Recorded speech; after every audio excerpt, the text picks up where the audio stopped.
İmam Zaman ağa sağ olmağına görə xanım Zeynəbə borcludur. Bu fikirlə razısınızsa yox. İmam Zaman bugün yaşayırsa xanım Zeynəbə borcludur. Çünki onun atası İmam Həsən Əskər əleyhissalam da, İmam Əli Ən-Nəqi, İmam Məhəmməd Təqi, İmam Rıza, İmam Musa ibn Cəfər, İmam Cəfər Sadiq, İmam Məhəmməd Baqir və İmam Səccad hamısı sağ olmaqlarına görə ona borcludular. Çünki bioloji, fiziki məhv eləməkdən İmam Səccadı o qorudu. Onun vasitəsilə imamət fiziki olaraq mövcud oldu. Yəni, imamət var olmasına görə, mövcud olmasına görə Həzrəti Zeynəbə borcludur və onun məqamı o qədər ucadır ki, İmam Hüseyin meydana gedəndə mən 2-ci tarixdə oxumamışam. Hələ görməmişəm ki, İmam Hüseyin kiməsə desin mənim üçün dua elə.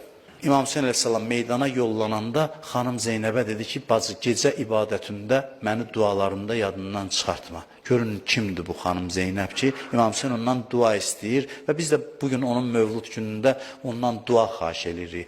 Yəqin ki, bizim hacətlərimiz çoxdur, bizim dərdlərimiz çoxdur. Onun da nəzəri var bu məclisə. Öz mövlud günündə bizə hədiyyə olaraq ana övladlarına hədiyyə verər. O da bizim mənəvi analarımızdır o insanlar. Onlardan hədiyyə istəyirik ki, o dualarında bizi unutmasın və bugün əlini Allah dərgahına qaldırsın və bizim üçün dua eləsin. Xoş Həbib ibn Məzahirin halına ki, deyir, gələn kimi, özünü çatdıran kimi xanım Zeynəb İmam Hüseynə dedi ki, Həbibə mənim salamımı çatdır.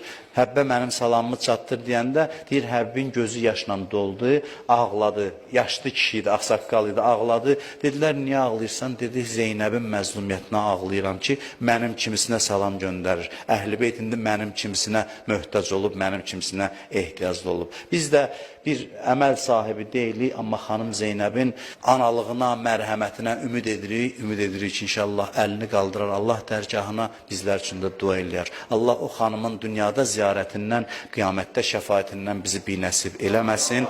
Allah onun hərəmini, qəbrini hədəfə alanlara lənət eləsin. Allah onun hərəminin keşiyində olanları müvəffəq eləsin inşallah.